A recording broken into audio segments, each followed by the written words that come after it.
ॐ भूर्भुवः स्वः तत्सवितुर्वरेण्यं भर्गो देवस्य धीमहि धियो यो नः प्रचोदयात्।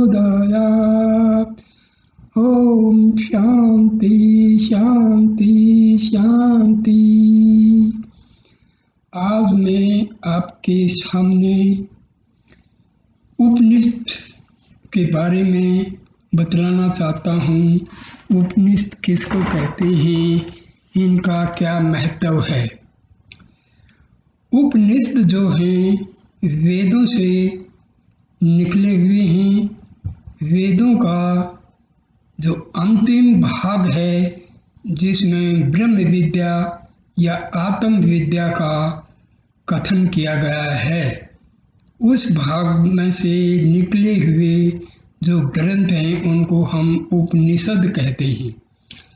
गिनती में 108 कहे जाते हैं, लेकिन 11 उपनिषद जो हैं महत्वपूर्ण हैं। उपनिषदों का जो दूसरा नाम है रहस्य विद्या बतलाया गया है। अब ये रहस्य विद्या क्यों कहते हैं? क्योंकि जो चीज़ें हमें आँखों से दिखाई देती हैं, हमारी ज्ञानेंद्रियों से जो प्रकट होती हैं भिन्न भिन्न रूप में, तो वो तो हम देख लेते हैं, लेकिन आत्मा परमात्मा जो आत्म विद्या है इसके बारे में लोगों को ज़्यादा पता नहीं है, क्योंकि वो आँखों से या इंद्रियों से उनका ज्ञान प्राप्त नहीं होता है। इस विद्या की प्राप्ति के लिए हमें बहुत ही अलग ढंग से जाना पड़ता है, इसलिए इसको हम रहस्य विद्या कहते हैं। क्योंकि इसमें सब कुछ अप्रत्यक्ष रूप से है, प्रत्यक्ष रूप में नहीं। आत्मा को हम देख नहीं पाते हैं, आत्मा एक शक्ति है, उसको हम देख नहीं पाते हैं। तो इस प्रकार इसको रहस्य विद्या कहा गया है। देखो, ये वैसे भी रहस्य में इसलिए है कि इसको जानने के लिए किसी एक इंसान ने कभी जो है खोज नहीं कर पाया है। ये अलग अलग व्यक्तियों ने इसके बारे में बहुत से रहस्य प्रकट किए हैं। एक व्यक्ति ऐसा नहीं हो सकता है और उस व्यक्ति का जो मत है वो सर्वमान्य नहीं रहा है। इस रहस्य विद्या को जानने का अधिकार प्राप्त करने के लिए हमें नचिकेता के समान सर्वस्व त्याग करना पड़ेगा। उपनिषदों में उस काल की अध्यात्म एवं दर्शन संबंधी सामग्रियों के भव्य चित्र ही नहीं सजाए गए हैं, परंतु भारतीय जीवन दर्शन के सभी पहलुओं का गंभीर विवेचन भी उनके अंदर किया गया है। मानव जीवन में ही नहीं, इस निखिल विश्व में व्याप्त सत्य की जिज्ञासा एवं उसके अन्वेषण के लिए उपयोगी साधना की ऐसी उत्कट उत्कंठा उसमें व्यक्त है जो विश्व के विस्तृत वांग्मय में अन्यत्र दुर्लभ है। मानवीय प्रतिभा एवं पहुंच का इनसे बढ़कर कोई दूसरा उदाहरण इस रूप में अभी तक नहीं बन सका है। ये जो उपनिषद हैं ये सारे हमारे ऋषि महर्षि और महात्माओं के द्वारा इनका संकलन किया गया है, इनकी रचना की गई है। सचमुच मानव की उत्कृष्ट कल्पना का ऐसा शाश्वत एवं कल्याण रूप विश्व साहित्य में अभी तक दूसरा नहीं दिखाई पड़ता है। यही कारण है कि आर्य धर्म ने मानने वाले भी उन पर तन मन धन से निछावर हैं। सुप्रसिद्ध जर्मन दार्शनिक शोपेनहावर ने उपनिषद के संबंध में अपना विचार व्यक्त करते हुए एक अवसर पर कहा है, यह मुझे जीवन में शांति देती रही है और मृत्यु के समय भी शांति देगी। सारे संसार में ऐसा कोई स्वाध्याय नहीं है जो उपनिषदों के समान उपयोगी और उन्नति की ओर ले जाने वाला हो। वे उत्तम बुद्धि की उपज हैं। आगे या पीछे एक दिन तो ऐसा होना ही है कि यही विश्व की जनता का धर्म होगा। देखिए, पाश्चात्य जो विद्वान रहे हैं उनका जो अध्ययन रहा है वो मन और साइकोलॉजी तक सीमित रहा है। पहली बात, उनके जो है पाश्चात्य लोगों के धर्म में कह लो या उनकी संस्कृति में कह लो, आत्मा का कोई उल्लेख नहीं। ये तो हमारे उपनिषदों से उन्होंने जाना है कि आत्मा भी कोई होता है। उन लोगों को इस चीज का, वो सिर्फ मन किस मतलब मनोविज्ञान तक ही उनका सीमित रहा है। मनोविज्ञान और अध्यात्म में बहुत फर्क है, क्योंकि मन से जो हम मन का जो विज्ञान है उसको मनोविज्ञान कहते हैं, और जो आत्मविद्या है ये हमारी आत्मा से संबंधित है। मैंने पहले एक वीडियो में आत्मा और मन का संबंध समझाया है। देखिए, मन वास्तव में होता नहीं है। ये सारा जो खेल है हमारे जीवन का ये आत्मा से ही है। मन है क्या? मन जो है विचारों की श्रृंखला है जो हमारी आत्मा से ही उत्पन्न होती है। इसी श्रृंखला का नाम जो है मन रखा गया है। पाश्चात्य लोगों ने तो बहुत सारे ग्रंथ लिख डाले हैं मन के ऊपर। मन का कॉन्शियस माइंड वो बोलते हैं, सबकॉन्शियस माइंड बोलते हैं, और वो लोग जो है अनकॉन्शियस माइंड बोलते हैं, सुपर कॉन्शियस माइंड बोलते हैं। देखिए, ये सब अध्यात्म में हम जब जाते हैं, उपनिषदों को जो पढ़ते हैं, तो हमें पता लगता है कि मन तो केवल आत्मा का एक कर्म है, आत्मा का एक अंश है। आत्मा से विचार पैदा होते हैं। ये विचारों की जो श्रृंखला है उसका नाम हम रख देते हैं आत्मा। इसी तरह ईगो क्या है? हम अपने आप को, आत्मा को पहचानते हुए ना पहचानते हुए अपने आप को हम इस शरीर से जोड़ लेते हैं। इसी का नाम जो है ईगो है। आईनेस जो है, सेल्फ, रियल सेल्फ है, मतलब रियल आई है, एक ईगो है। फॉल्स आई ईगो है, रियल आई हमारी आत्मा है। तो ये मैंने एक वीडियो में पहले इसको काफ़ी विस्तार से समझाया है। तो सुप्रसिद्ध जो पाश्चात्य विद्वान मैक्स मुलर ने उपनिषदों के बारे में एक स्थान पर लिखा है, उपनिषद वेदांत के आदि स्रोत हैं और ये ऐसे निबंध हैं जिनमें मुझे मानवीय उच्च भावना उच्चतम शिखर पर पहुंची हुई मालूम पड़ती है। ये उद्धरण इसलिए नहीं दिए गए हैं कि इनके कारण उपनिषदों की महत्ता में कोई वृद्धि हो जाएगी। प्रत्युत इससे यह दिखाया जा रहा है कि आर्य धर्म ने मानने वाले विदेशियों की दृष्टि में उपनिषदों का क्या महत्व है। कहना तो ये चाहिए कि हम भारतीयों की संस्कृति और सभ्यता का परतंत्रतावस्था में भी जो सारे संसार में सम्मान था, उनका बहुत कुछ कारण ये हमारे ज्ञान भंडार उपनिषदों भरी रही है। उपनिषदों की एक एक वाणी में वह अमर तेज व शांतिदायी आलोक है जिसे पढ़कर, गुनकर और आचरण कर कितनों की आंखें खुल गई, कितने सिद्ध बन गए, कितने योगी बन गए, कितने जीवन मुक्त हो गए और कितने ब्रह्म में विलीन हो गए। सहस्रों वर्षों से सरस्वती के यह आलोक में प्रसाद अकिंचनता में भी, कुबेर की समृद्धि अथवा भौतिक अभाव में भी आध्यात्मिक शांति की निधि लुटाते चले आ रहे हैं। इन्हें पाने वालों को फिर कुछ पाना नहीं रह गया। कल्पद्रुम के नीचे पहुंचकर कामनाओं का उदय हो ही कैसे सकता है। इसमें मैक्स मुलर का जो जिक्र आया है, मैक्स मुलर जर्मनी के बहुत बड़े विद्वान हुए हैं उन्होंने वैसे हमारे जो वेद साहित्य है उसका फायदा कुछ नहीं किया ज़्यादा। उन्होंने ऐसा ऐसा जो है ट्रांसलेशन किया है जो बहुत ही भयानक है। उन्होंने तो यहाँ तक सिद्ध कर दिया कि वेदों के जो ऋषि थे वो गाय का मांस खाते थे। तो भाई ऐसा है, हमारे भारतीय जो विद्वान है वो इन लोगों का पता नहीं क्यों जो है जिक्र करते हैं।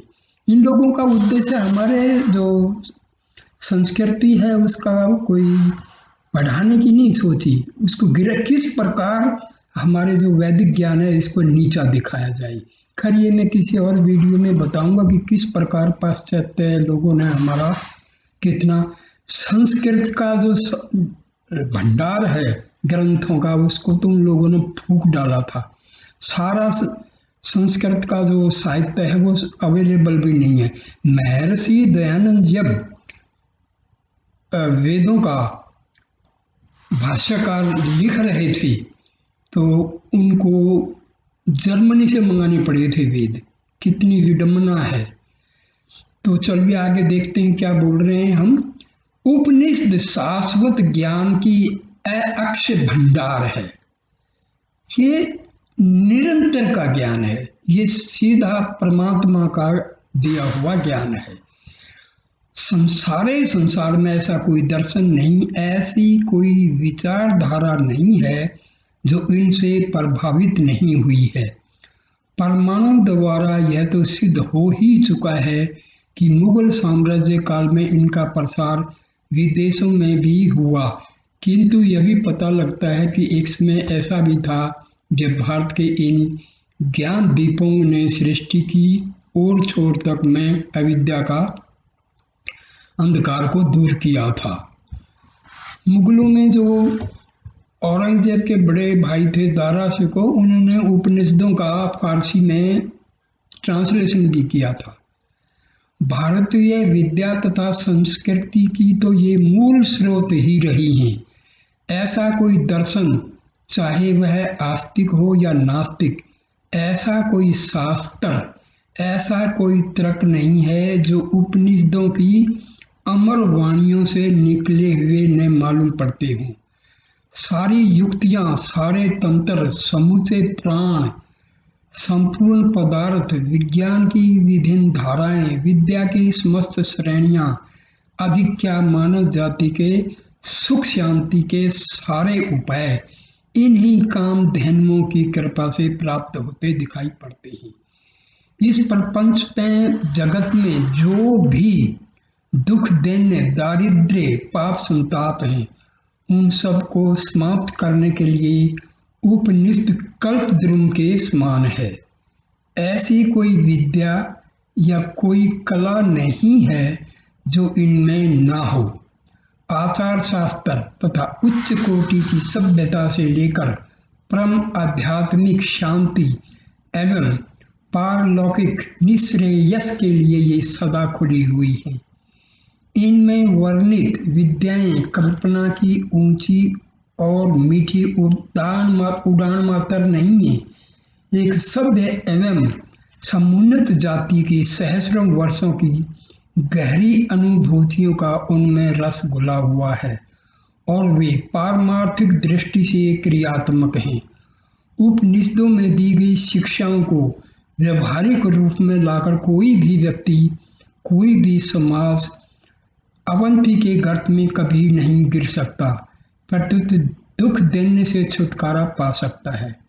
विद्वेष व घृणा की आग से उसे कोई भय नहीं हो सकता और न भौतिक अभाव के कारण उसे दर दर भटकना ही पड़ेगा। काम, क्रोध आदि विकारों को दूर करने की इनमें अमोघ शक्ति है। आत्म ज्योति को पहचानने के लिए इनसे बढ़कर कोई दूसरा साधन नहीं है। इनमें वह दिव्य तेज है जिससे कोई भी देश, कोई भी जाति, कोई भी समाज सदा उद्भासित रह सकता है और गिरी अवस्था में भी पुण्य उत्थान को प्राप्त कर सकता है। सामान्य पशु से मनुष्य बनाने की शक्ति का तो कुछ कहना ही नहीं है। इनमें मानव पुत्र को अमृत पुत्र बनाने या अमरत्व प्राप्त करने के सारे रहस्य भरे पड़े हैं। इनमें बताए गए संयमों के द्वारा मानव बड़ी सरलता और सुगमता से अमर बन सकता है। देखिए, अमर शब्द जो है ये भी बहुत ही भ्रम फैलाया हुआ है। हमारा शरीर जो है वो पदार्थ से बना हुआ है और पदार्थ जो है वो परिवर्तनशील है। जो चीज परिवर्तनशील होती है वो अमर हो ही नहीं सकती, क्योंकि मैटर जो है ये चेंज होता रहता है। तो हमारा शरीर तो मैटर का बना है, 5 तत्वों से बना है, तो शरीर तो अमर नहीं हो सकता है। अमर जो शब्द है वो आत्मा के साथ जुड़ा हुआ है, क्योंकि आत्मा का कोई जन्म नहीं, आत्मा की कोई मृत्यु नहीं, आत्मा अमर है। तो अमर शब्द जो है ये हमारी आत्मा से संबंध रखता है, ना कि शरीर से। तो लोग उन कहानियां बड़े बड़े कहते हैं कि भाई ये फला फला फला और अमर हो गए। अमर का मतलब क्या होता है? जिन्होंने आत्म साक्षात कर लिया, ब्रह्म का दर्शन हो गया, तो उनको अमर कहा जाता है, ना कि शरीर से। ये बहुत सारी गलत फहमियां हैं जो चल रही हैं, लेकिन अमर का मतलब आत्मा से है, और जिन्होंने आत्मा को पा लिया हम उनको कहेंगे कि वो अमर हो गए। देखिए,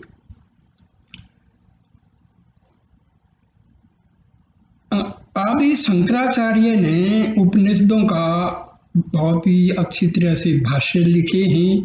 उन्होंने इस उपनिषदों का काफ़ी ज्ञान फैलाया। स्वामी दयानंद ने भी जो है उनकी जल्दी मृत्यु होगी, क्योंकि उनको तो अपने धर्म को बचाने में ही सारा। अब रिसेंट टाइम में जो हैं महर्षि रमन जो हैं, उन्होंने उपनिषदों की एक एक बात को अपने जो है ज्ञान से, अपने एक्सपीरियंस से, अपने अनुभव से एक एक उपनिषदों में जो लिखा है उसको सिद्ध किया है। उससे पहले रामकृष्ण परमहंस, स्वामी विवेकानंद और बाकी जो हैं रामकृष्ण मिशन के जो आज भी स्वामी हैं, वो लोग बहुत अच्छी तरह से उपनिषदों का उन्होंने ट्रांसलेशन भी किए हैं और उन्होंने अपने आप में उनका अनुभव भी किया है। ऐहिक सिद्धियों के द्वार तो इनमें खुले ही हैं, पारलौकिक समृद्धियों के लिए भी इनमें सभी साधन विद्वान। देखिए, ये सिद्धि लोग कहते हैं, सिद्धि और परमात्म प्राप्ति ये दोनों अलग हैं। जो लोग सिद्धियों के पीछे पड़ते हैं ना, वो फिर आत्मा से दूर चले जाते हैं। ये सब तांत्रिक, ये विद्या तांत्रिक लोग ये वगैरह ये क्या करते हैं, ये अध्यात्मवाद से बहुत दूर होते हैं। इनके कोई मतलब नहीं है, क्योंकि वो सिद्धियाँ जो हैं वो हमारे आत्म ज्ञान के लिए रुकावट है। तो सिद्धियों का जिक्र उपनिषदों में ऐसा नहीं है। पारलौकिक समृद्धियों के लिए भी इनमें सभी साधन विद्यमान हैं, क्योंकि देखिए, वेदांत जो है ना, हमारे हिंदू धर्म में वेदांत की जो शाखा है वो बहुत ही मशहूर है।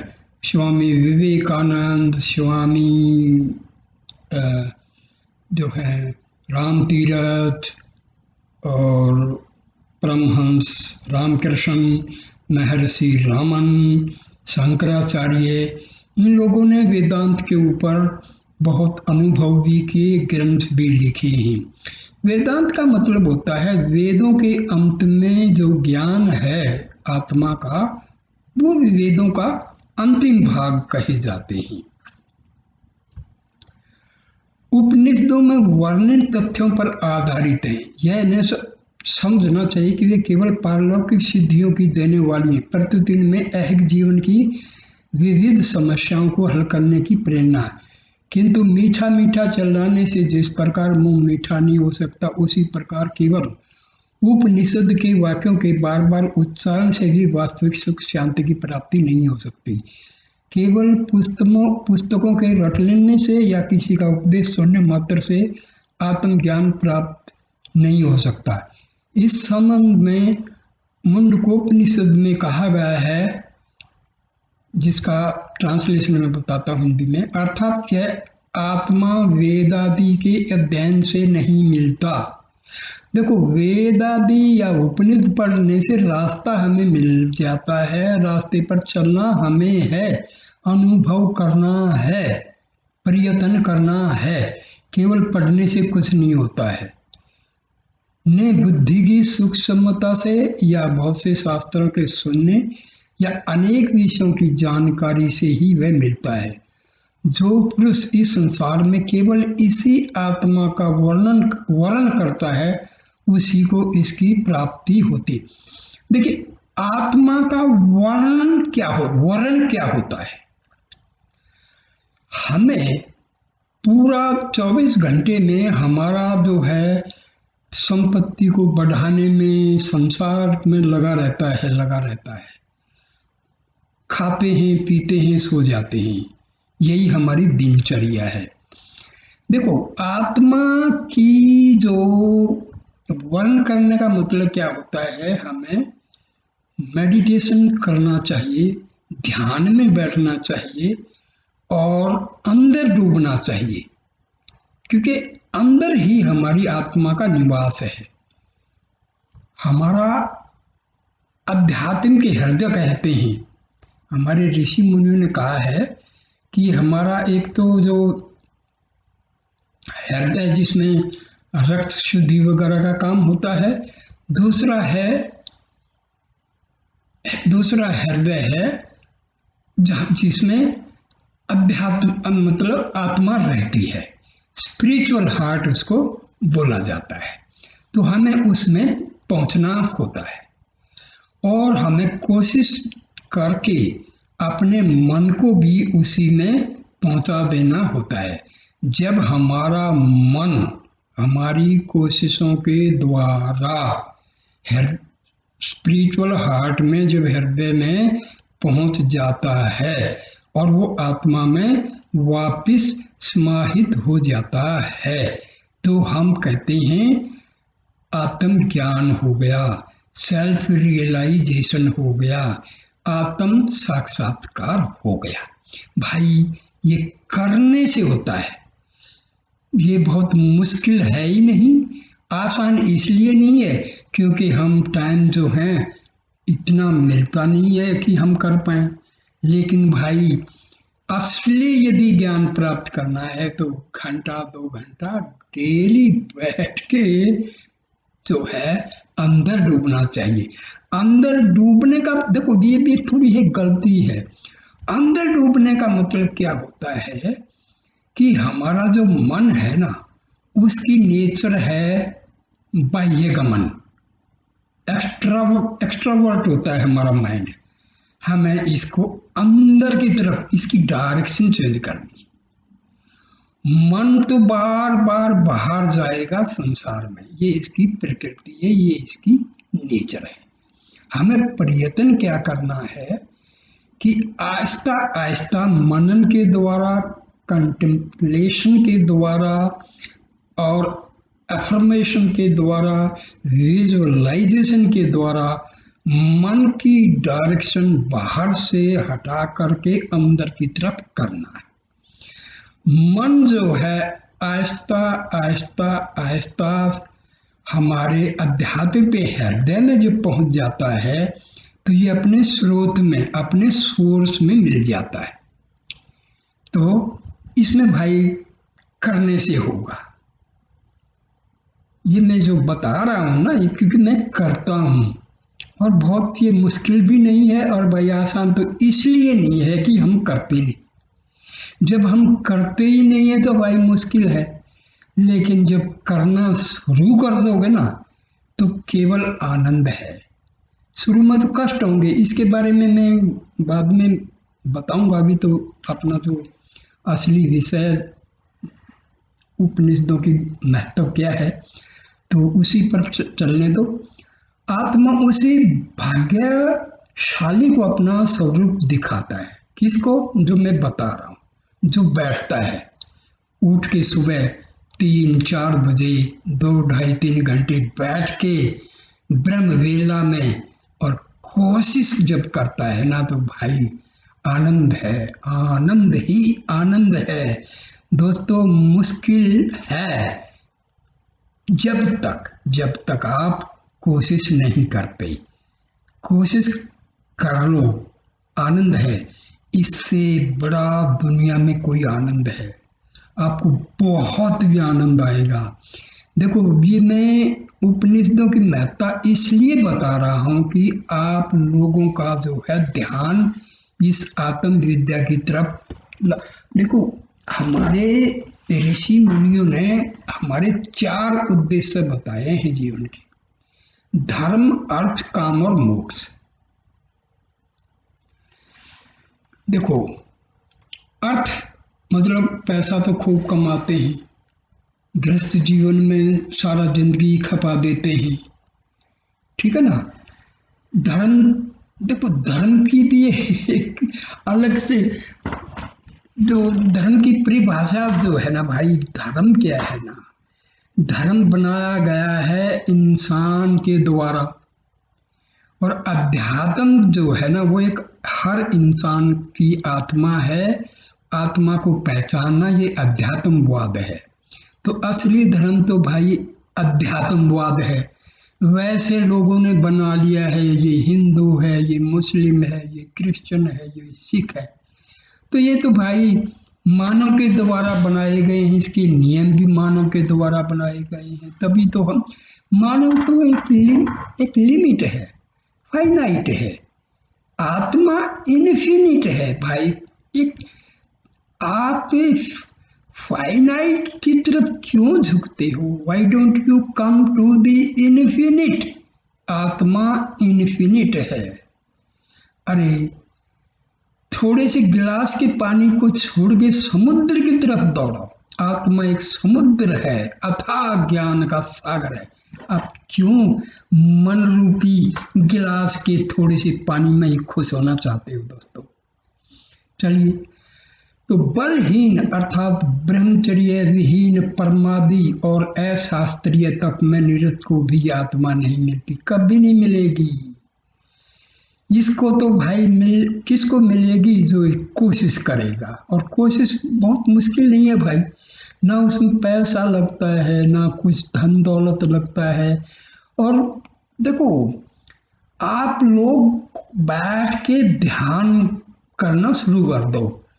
ये गुरु का चक्कर भी एक बड़ा घंटा, बहुत ही टेढ़ा काम है। गुरु जो है ना, जो भी आपको अंधेरे से प्रकाश में ले जाए वो गुरु है। और भाई आत्मा से बड़ा कोई गुरु नहीं होता है। हमारी आत्मा के अंदर वेदों का, उपनिषदों का, पूरे ब्रह्म ज्ञान का भंडार भरा पड़ा है। लेकिन भाई हम तो वो ऐसे बस चक्कर काट रहे हैं। हाँ, अमृत का कुआं भरा हुआ है, उसके चक्कर काट रहे हैं। कोशिश नहीं करते कि पी के देखें। खजाना भरा पड़ा है हमारी आत्मा में और हम चक्कर काट रहे हैं। हम सोचते हैं कि इसमें सुख मिलेगा, मकान में सुख मिलेगा, कार में सुख मिलेगा। भाई सुख तो अंदर है, झांक लो, थोड़ा सा झांक लो, नहीं तो भाई पछताना पड़ता है। इसको पाने के लिए मनुष्य को पहले इनके वचनों को सुनो, उसके बाद उन पर पूरा पूरा मनन करो। एकांत में शांत मन से उन पर विचार करो। इसके अनंतर चित्त वृत्तियों को समेटकर अंतर्मुखी बनकर मन में एकाग्र चित्त हो ध्यान धरो। तभी तुम्हें वह महाज्योति, अखंड आनंद और शाश्वत शांति का सरोवर नहाने को मिलेगा। उसे प्राप्त कर लेने पर तुम्हारे हृदय की सब गांठें अपने आप खुल जाएंगी, सारे संशय दूर हो जाएंगी, सभी शुभ अशुभ कर्मों का बंधन टूट जाएगा और तुम जीवन मुक्त बन जाओ। दोस्तों, ये उपनिषदों में लिखा है, मैं सिंपल भाषा में समझा रहा हूं मेरे दोस्तों। मन जो है हमेशा हमें दुनियादारी में भटकाएगा। आप जब ध्यान में बैठोगे तो ये आपको बैठने नहीं देगा, बिल्कुल भी, क्योंकि ये आत्मा के पास आपको पहुंचने ही नहीं देगा। ये जो मैं बार बार आप शब्द का यूज कर रहा हूं ना मेरे भाई, मैंने पहले बताया था, हमारा एक तो जो आई है वो है फॉल्स, जिसको हम ईगो कहते हैं, और एक आई है हमारी आत्मा, जिसको हम सेल्फ कहते हैं। तो मैं बार बार जो आप कह रहा हूं, मैं ये ईगो को रेफरेंस नहीं कह रहा हूं, क्योंकि हमारे डे टू डे लाइफ में जो कर्म हम करते हैं वो सब, आत्मा तो केवल विटनेस है। मन के द्वारा, बुद्धि के द्वारा, ईगो ही हमारा मास्टर है। हमारा जो दैनिक जीवन का जो कंट्रोल है वो ईगो के पास है। ठीक है ना, क्या करना है, ये ठीक है, ये गलत है, ये बुद्धि और मन का जो है डिसीजन मेकिंग है। बाकी कंट्रोल है ईगो का। आत्मा जो है फ्री विल के हिसाब से, आत्मा ने आपको फ्री छोड़ रखा है।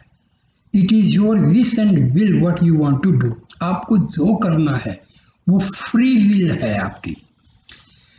अब नियम में बंध के चलोगे, उपनिषदों की सुनोगे, वेदों की सुनोगे, उसके अनुसार चलोगे, तो भाई आपका जो आखिरी जो चीज है मोक्ष, ठीक है ना, वो आपका काम बन जाएगा। और मन की, बुद्धि की, ईगो की चलोगे तो भाई पिसते रहो, जन्म लेते रहो, मौत, जन्म, मर्त, डेथ एंड बर्थ का साइकिल में रगड़े खाते रहो।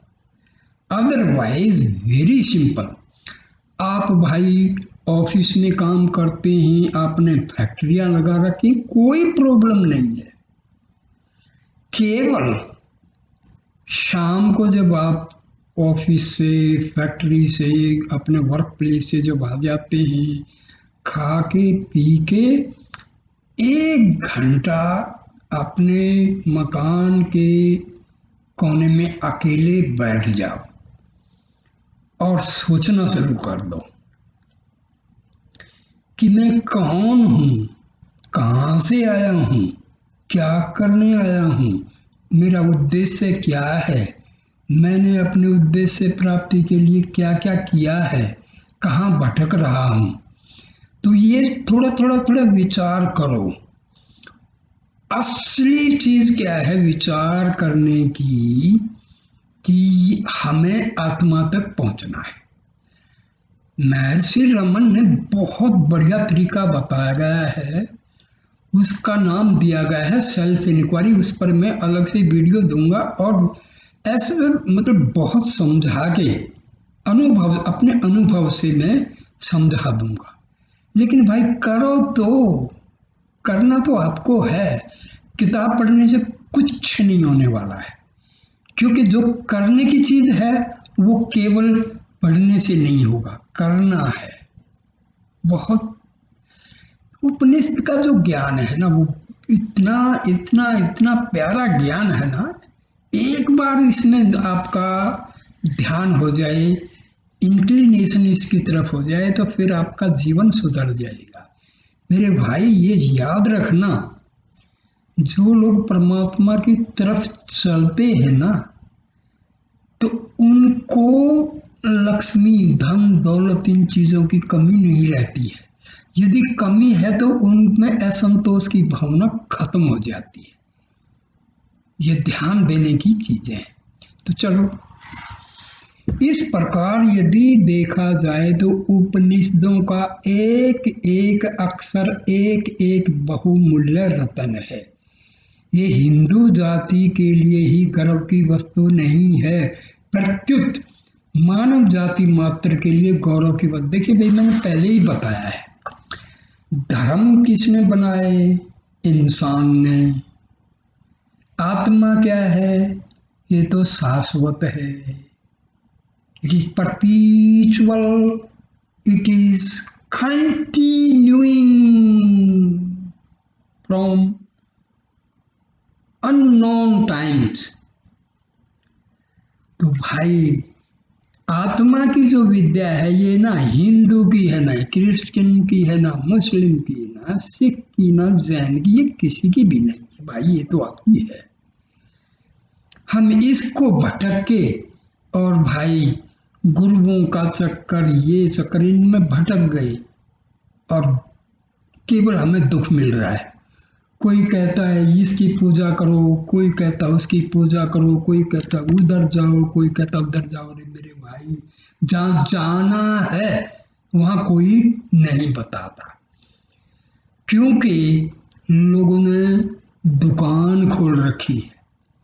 यदि उन्होंने आपको बता दिया भाई परमात्मा तो आपकी आत्मा और परमात्मा सब एक ही है, तो भाई उनकी दुकान तो बंद हो जाएगी। चक्कर ये है, उपनिषद का ज्ञान केवल केवल केवल सच्चा ज्ञान है। वेद का ज्ञान केवल केवल सच्चा है, उसमें दो नहीं है। एब्सोल्यूट, एब्सोल्यूट जो शब्द बना है ना इंग्लिश में, वो एब्सोल्यूट का मतलब होता है जो सच है। और सच क्या है? आत्मा और परमात्मा। तो इसमें धर्म की तो बात ही नहीं आती। तो उपनिषदों ने तो भाई आत्मा का वर्णन किया हुआ है। जब आत्मा का वर्णन किया है तो इसमें धर्म की कोई बात ही नहीं। हिंदू आत्मा तो भाई क्रिश्चियन की भी है, आत्मा तो मुस्लिम भाइयों की भी है, आत्मा तो हिंदुओं की भी है। तो आत्मा का जो ज्ञान है वो किसी धर्म का तो है ही नहीं। ये है ना, बात तो सिंपल है, लेकिन भाई सिंपल कहाँ, देखो मारकाट हो रही है, धर्म के नाम पर तो भैया युद्ध हो रहे हैं। ये चक्कर है। क्यों? क्योंकि हम आत्मा के पास जाना ही नहीं चाहते। तो मानवता की सीमा लांघकर ऊपर उठाने की इनमें ऐसी ऐसी युक्तियां दी गई हैं जो कभी व्यर्थ होने वाली नहीं है। इस परमाणु एवं उद्रजन युग में भी इनकी ज्योति मलिन नहीं हुई है। समस्त मानवता को उबारने की इनमें अद्भुत एवं प्रचंड शक्ति है। विज्ञान ने अपने चरम विकास में भी समूची प्रकृति पर विजय प्राप्त करने में अपनी हार ही स्वीकार की है, किंतु उपनिषदों के वर्णित तत्वों में समूची प्रकृति मुट्ठी में हस्तगत होती दिखाई गई है। यह कोई भावुकता नहीं है, इसमें वस्तु स्थिति को प्राप्त करने के लिए अपने संकुचित व्यर्थ से ऊपर उठकर सोचना पड़ेगा। आज तक मृत्यु से पराजित विज्ञान को दर दर ठोकरें खाने के बाद यह स्वीकार करना ही पड़ता है कि इसे वश करने की कोई शक्ति उसके पास नहीं है। किंतु उपनिषदों ने अमरत्व प्राप्ति की युक्तियां स्थल स्थल पर बताई गई हैं। दोस्तों, मैंने पहले ही बताया, अमरत्व कुछ शरीर का नहीं होता भाई, यहाँ ये चक्कर है। कहानियां बनाती हैं, फलां ऋषि थे, फलां अश्वस्थामा, ये वो घूमते हैं अमरत्व। भाई ऐसा है, ये अमरत्व जो शब्द है वो आत्मा के लिए है। आत्मा ही अमर है, शरीर अमर नहीं होता है।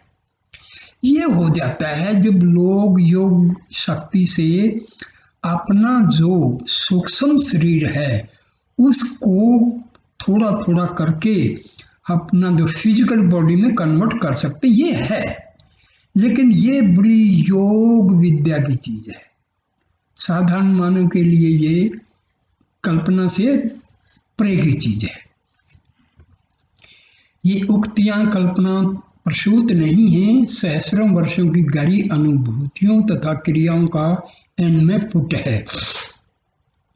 आज के युग में भी उपनिषदों के प्रभाव से स्वामी विवेकानंद, स्वामी रामतीर्थ, रामकृष्ण परमहंस आदि ने अपने जीवन में अमरत्व के अक्षरों का जो अनुभव किया है उसका पता सारे संसार को है।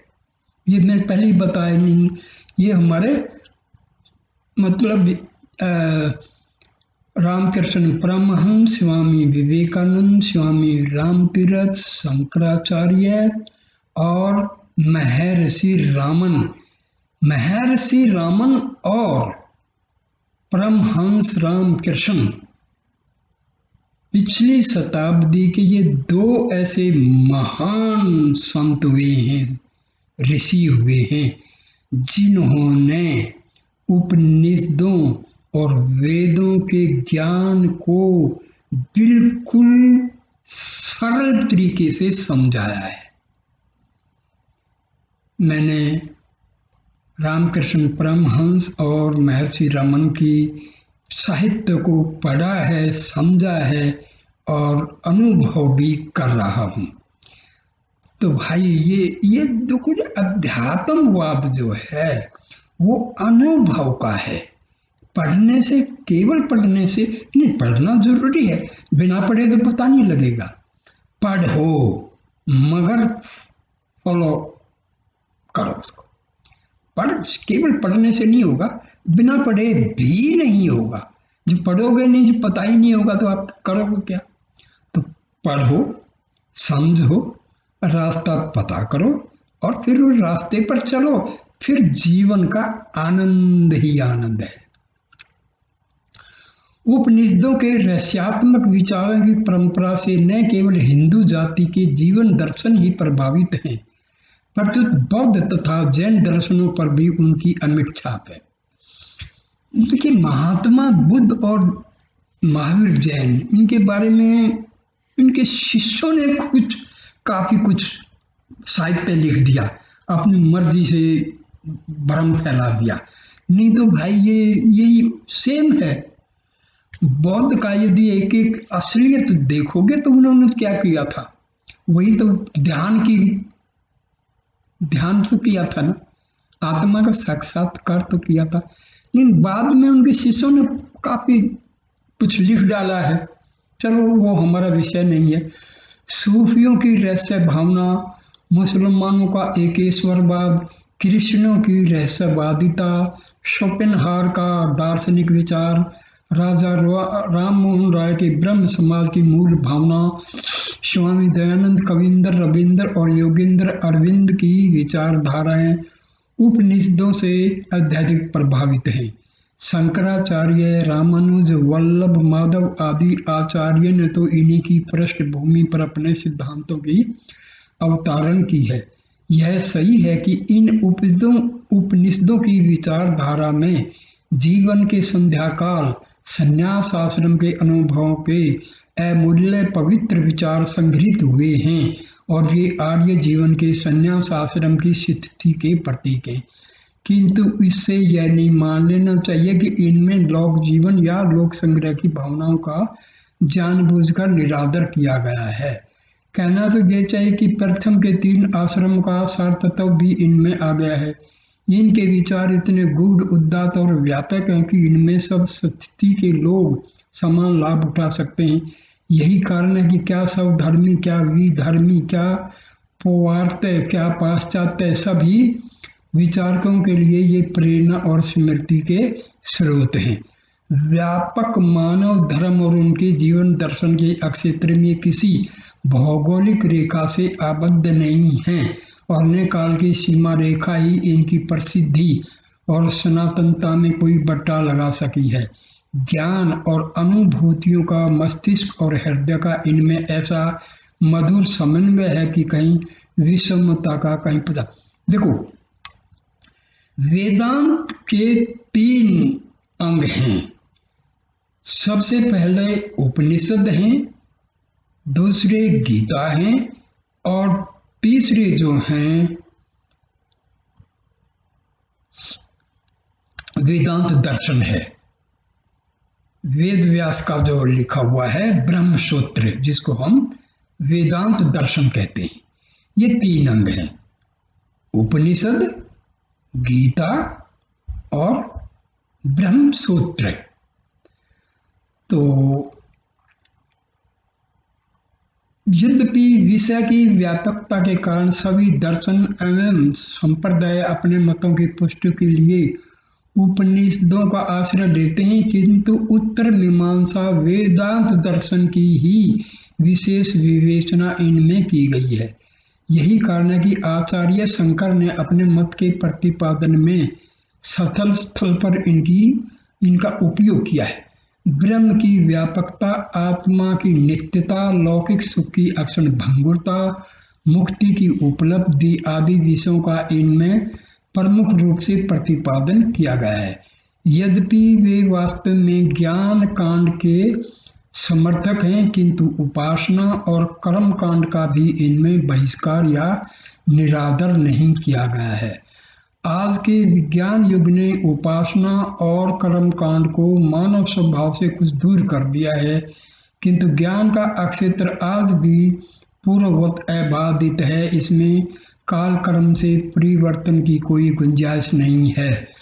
फलस्वरूप उपनिषदों में परमात्मा, आत्मा, सृष्टि, पुनर्जन्म, स्वर्ग, धर्म, आचार आदि का जो विवरण अथवा परिचय दिया गया है वह आज भी ज्यों का त्यों है। बड़े बड़े वैज्ञानिक विद्वानों के तर्कों और नास्तिकों की शंकाओं को वहाँ फटकने की भी स्थिति नहीं मिलती। यही कारण है कि सनातन हिंदू जाति की रीढ़ विधर्मियों के घोर अनाचारों में भी नहीं टूटी। प्राय शासन की क्रूर श्रृंखलाओं में शताब्दियों तक जकड़े रहने पर भी उसमें जड़ता नहीं आई। लाखों आंधी तूफानों बौंडर के बीच में पड़ने पर भी उसका तेज। देखिए, कुछ देश तो गुलामी के कारण अपनी संस्कृति को खो चुके, क्योंकि संस्कृति उनकी थी ही नहीं। हिंदुस्तान 900 साल तक गुलाम रहा, लेकिन आज भी भारत की हिंदू धर्म की जो संस्कृति है वो आज भी अडिग है। इसको क्यों? क्योंकि वो सच्चे उस पर रास्ते पर थे। हमारे ऋषियों ने जो रास्ता सुझाया है वो निरंतर बहने वाली गंगा की तरह है। व्यापक लोकप्रियता के कारण उपनिषदों की संख्या बढ़ते बढ़ते 200 से भी अधिक बन गई है, किंतु उनमें मुख्य 18 ही हैं, जिनकी गणना स्वामी शंकराचार्य ने अपने भाषा में की है। महर्षि दयानंद ने 11 बताए हैं, महर्षि रमन ने भी 11 ही बताए हैं, और स्वामी विवेकानंद और जो रामकृष्ण परमहंस के जो शिष्य हैं, रामाकृष्ण मिशन के जो स्वामी जी हैं, उन्होंने भी 11 ही बताए हैं। वैसे 108 बोलते हैं, लेकिन प्रमुख जो बिल्कुल ऑथेंटिकेटेड हैं वो 11 हैं। ऐसा मालूम पड़ता है कि ये शेष सारी उपनिषदें शंकराचार्य की बात बनी होंगी। जहाँ तक गंभीरता और विचारों की उच्चता एवं उदात्तता का प्रश्न है, इन परवर्ती उपनिषदों से उपयुक्त 18 उपनिषदों की तुलना नहीं की जा सकती, पर इनमें भी ऐहिक और पारलौकिक सिद्धियों की विवेचना एवं गवेषणा की गई है। 18 उपनिषदों में ईश, केन, कठ, मुंडक, प्रश्न, मांडुक्य, तैत्तिरीय, छांदोग्य, सवेतास्वर आदि के नाम प्रमुख हैं। इनमें से 12 उपनिषदों पर भगवान शंकराचार्य ने अपना सुविस्तृत भाष्य लिखा है। महर्षि पतंजलि ने अपने महाभाष्य में चारों वेदों की शाखाओं की संख्या कुल मिलाकर 1130 बताई है। प्राचीन साहित्यकारों का आग्रह है कि वेदों की जितनी शाखाएं थी उतनी ही संहिताएं भी थी, उतने ही ब्राह्मण और आरण्यक थे और उतने ही कल्पसूत्र और उपनिषद थी, किंतु आज इन सब का कोई पता ठिकाना नहीं है। वो पहले ही बताया था, विदेशियों ने हमारे अच्छे अच्छे जो लाइब्रेरी थी सब जला डाली थी। अड्यार मद्रास की थियोसॉफिकल सोसाइटी ने जो लगभग 200 उपनिषद प्रकाशित की हैं, उनमें से बहुतरे परिवर्तित काल की रचनाएं हैं। उपर्युक्त उपनिषदों जैसी गंभीरता, व्यापकता तथा उदात्तता उनमें नहीं है। उनमें से अधिकांश शैव, शाक्त एवं वैष्णव संप्रदाय की पृष्ठभूमि मात्र बन गई है। उपनिषदों का यह कर्णिक विकास स्पष्ट संकेत करता है किस प्रकार आरंभ में हमारे धर्म और विचारधारा में संकुचित भावना अथवा सांप्रदायिकता का कोई स्थान नहीं था। निखिल विश्व और ब्रह्म जैसे व्यापक प्रश्नों पर ही विचार किया जाता था, परंतु बाद में बढ़ते बढ़ते यह धारा शैव, वैष्णव और शाक्त समुदाय की परिधि में आफर फंस गई और जिसके परिणाम स्वरूप हम विशृंखल बन गए। हमारी ज्ञान गरिमा घट गई, हम ऊपर से नीचे उतरने लगे और आज पहुँचते पहुँचते ऐसी जगह आकर रुक गए हैं कि हमें यह सहसा विश्वास ही नहीं होता कि ज्ञान की ये उज्जवल मणियाँ हमारे ही पूर्वजों के मस्तिष्क से आविर्भूत हुई हैं। शांति की है मंदाकिनी हमारे ही पूर्वजों के विशाल हृदय से प्रवाहित हुई है। प्रगतिवादी अथवा विकासवादी चिल्लाते हैं कि जो कुछ पुराना हो गया है वह सड़ गया है, उन्हें छोड़कर आगे चलो, पीछे की ओर मुख कर हम उन्नति के शिखर पर नहीं चढ़ सकेंगे, आदि आदि। किंतु उन्हें यह सोचने की आवश्यकता नहीं पड़ती कि क्या करोड़ों वर्ष का यह सौरमंडल, यह धरातल, यह हिमवान, यह गंगा यमुना की निर्मल धारा पुरानी हो गई है, इन्हें छोड़ देना ही ठीक है। इनसे पूर्ववत लाभ होने की संभावना अब नहीं रह गई है, वे सब के सब नष्ट कर देने ही लायक हैं। ठीक, यदि कोई प्रगतिवादी यह कहने की हिम्मत कर सकता है कि हाँ ये सब उपेक्षणीय हो गए हैं, तो फिर उसके लिए मानव संस्कृति की ये मूल स्रोत उपनिषद की कूड़ा करकट से ही हो सकती है। परंतु अभी ज्ञान उन्माद का ऐसा कठोर युग शुरू नहीं हुआ है। विज्ञान उद्रजन बन तक पहुंचकर भी बहुत नीचे है। उपनिषदें अभी बहुत ऊंची हैं, उनमें वर्णित जीवन के तत्वों की प्राप्ति अभी विज्ञान से संभव नहीं है। ट्यूबवेल लगाकर हम 10-20 बीघा खेती की सिंचाई भले ही कर लें, पर हरिद्वार का कुंभ अथवा तीर्थराज प्रयाग का संगम उस कूप के तट पर नहीं लगेगा। भीतर घुसकर देखिए इनके रत्नों की कुछ अमल अमंद छवि जो तन मन के संतापों को दूर भगाने में आज भी यथापूर्व है। केवल हमारी आंखें बदल गई हैं, इनमें भी अज्ञान, प्रमाद और अभिमान का चश्मा चढ़ा हुआ है। उसे उतार का हम तनिक निहारें तो सही। अज्ञान और अविद्या में भ्रमते हुए भी अपने को धीर और पंडित मानने वाले मूर्ख लोग नाना कष्टों एवं योनियों में भी उसी प्रकार भटकते और ठोकर खाते फिरते हैं जैसे एक अंधे के पीछे चलने वाले दूसरे अंधे। सत्य की ही इस संसार में विजय होती है, असत्य की विजय कदापि नहीं होती। सत्य धर्म से ही ब्रह्मलोक की प्राप्ति का वह विस्तृत मार्ग देवयान प्राप्त होता है, जिसके द्वारा अपनी कामनाओं को प्राप्त करने वाले महर्षि गण उस परम धाम में गमन करते हैं जहाँ वह सत्य का परम आश्रय परमात्मा निवास करता है। यह आत्मा सर्वदा सत्य से, तपस्या से, यथार्थ ज्ञान से और ब्रह्मचर्य से पाया जाता है। निष्पाप और यत्न में निरंतर रहने वाले लोग इस निष्कलंक और प्रकाश स्वरूप आत्मा को अपने अंतःकरण में ही देखते हैं।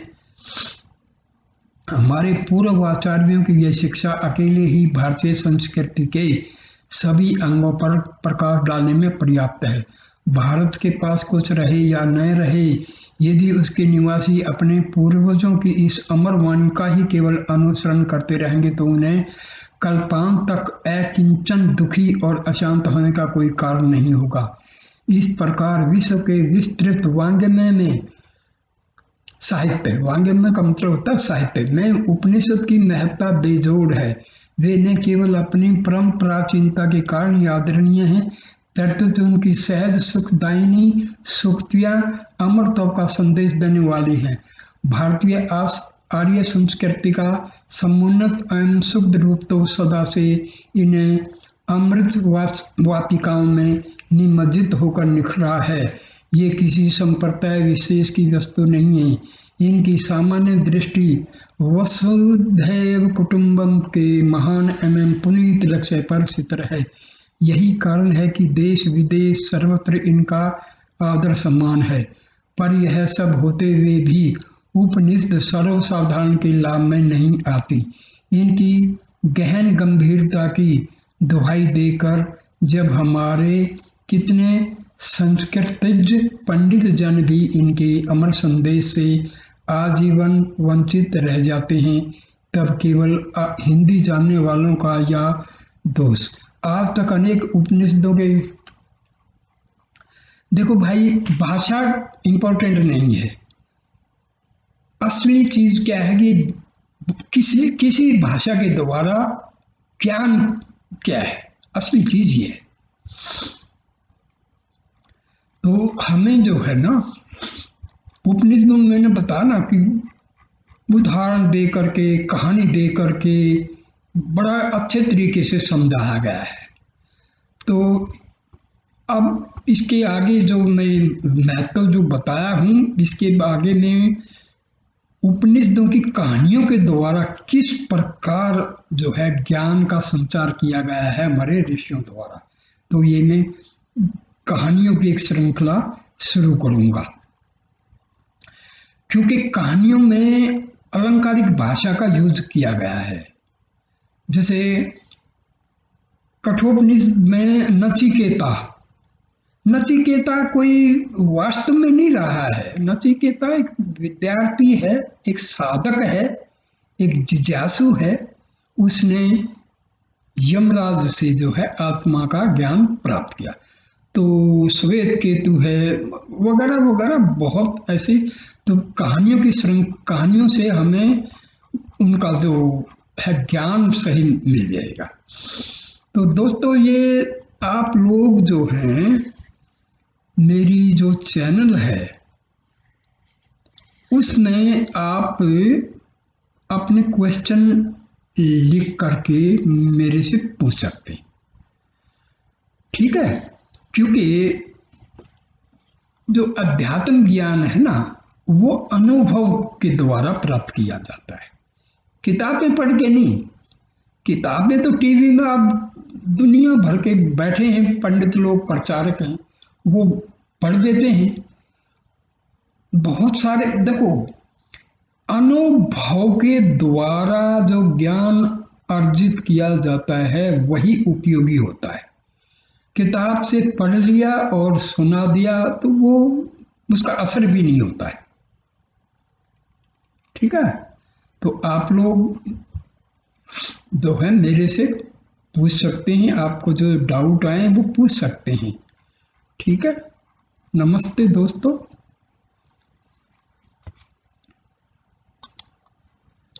अच्छा, एक कृपा करना, मेरी जो चैनल है जिसमें आपने ये पढ़ा है उसमें कृपा करके आप लोग लाइक, कमेंट और सब्सक्राइब जरूर कर देना।